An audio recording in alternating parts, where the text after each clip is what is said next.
evening. I'm Colt Holt. Steve Beasley is on vacation. We begin tonight with poor parenting sweeping across the Sunshine State. In Seminole County, Natalie Fausch and Albert Thomas are parents who don't need nothing but a good time.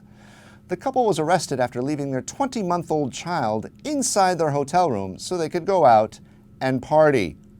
To ensure the infant didn't make any unauthorized calls, they unplugged the phone, which immediately alerted hotel security, who discovered the unattended child. The child was released into the custody of a relative, and Fausch and Thomas were taken to Seminole County Jail for a different type of good time. And now over to Port St. Lucie, where 18-year-old Victoria Fowler is in custody tonight after threatening to kill her son and her baby daddy. It began when Fowler asked her baby daddy for money for a tattoo. Wisely, he refused.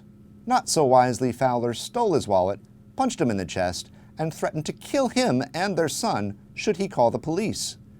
Suffice it to say, the police were called, and Fowler was promptly arrested.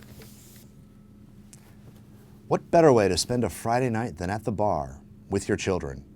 That's how Gainesville resident Elizabeth Lowry Gale likes to party. She loaded up her 8 kids into the family truckster and set out for Foo Bar, sideswiping a car en route.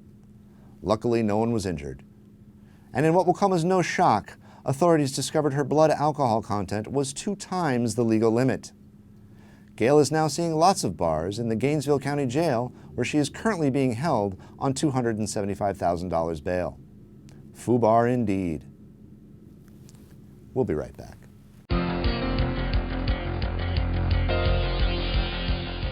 Hi, I'm Keith R. Higgins. You might remember me from such films as Full Disclosure, My Meeting with Anthony, and the 1999 Central Florida Film Festival's best film, Daddy, Please Don't Touch Me There. You know, I've dated some fine broads in my day, and all of them were unique in their own special way, but one thing they all had in common was their monthly visitor. That's right. Every 21 to 28 days, every woman would get a visit from her Aunt Flo and her crazy cousin Carrie. In fact, you may have experienced situations such as this.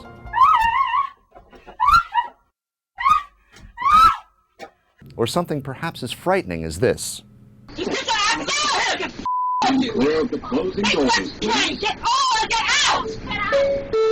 It's during this period that I've often just wanted to take off for a few days and get away from it all.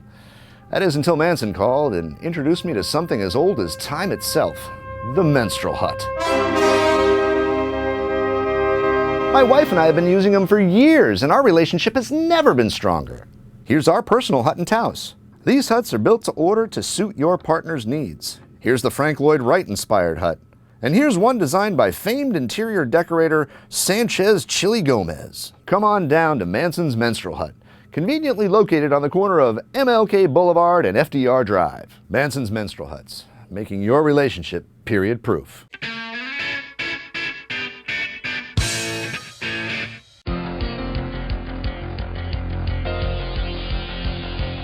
Welcome back. In politics, there appears to be a lack of communication within the Republican Party. Presidential frontrunner Mitt Romney has been referring to Florida as Obama's Florida, pointing to the 8.6 unemployment rate as an example of President Obama's failed policies. But nobody told Governor Rick Scott this was a bad thing. Scott has been touting the same unemployment figure, claiming it is the lowest the state has seen since 2008. Continuing our coverage of the 2012 Republican National Convention, we go now to our senior political correspondent, Keyshawn Jackson, outside the Tampa Bay Forum. Keyshawn, what can you tell us? All right, hold this. Hey, let me show you something. Wabinga! What are you going to do with that? Stand your ground law. I'm going to shoot someone in the face if they look at me cockeyed. You know, we'll get back to Keyshawn just as soon as we can. In the meantime, why don't we have a word from our local sponsors? Idiot. What? Apparently we don't have any local sponsors, but we do have Treme Flowers on the line, ready to give us the lowdown on his Olympic experience. Treme, how's it going over there in London? Thanks, Colt. Gotta tell you, we had so much fun at the Olympics. We saw so many different sporting events, it was crazy. Myself and my friend Kevin just had a heck of a good time. And after the Olympics, we decided to go to Paris for a little retreat.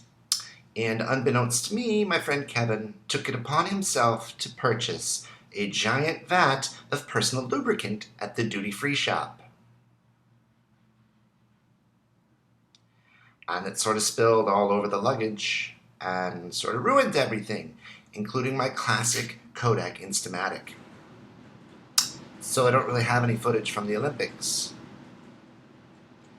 Do have some photos, so let's look at those. Here I am at Buckingham Palace, Stonehenge. Hey, did you know these guys are named after gin?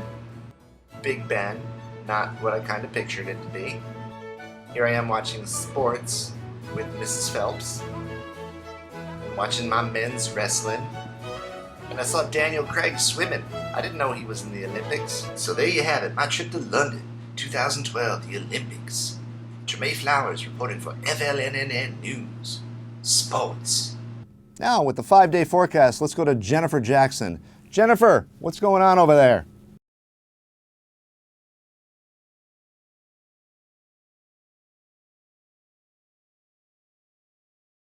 Thank you, Jennifer. And finally tonight, in Brevard County, a 14-year-old boy and his 18-year-old girlfriend are lucky to be alive after stealing the boy's parents' car and driving it directly into a lake. The boy managed to pull himself and his lady friend from the vehicle before it was completely submerged. Upon removal, police discovered fish, the boy's hat, and a treasure trove of computer equipment belonging to the boy's father. As he was already on home detention, the 14-year-old now faces parole violation and grand theft charges. While the prosecution builds its case against the boy, his parents have dropped him off at the Brevard County Juvenile Detention Center. Now that's what I call being grounded. Steve Beasley will be back. I'm Colt Holt, and for all of us here on the FLNNN crew, have a good night.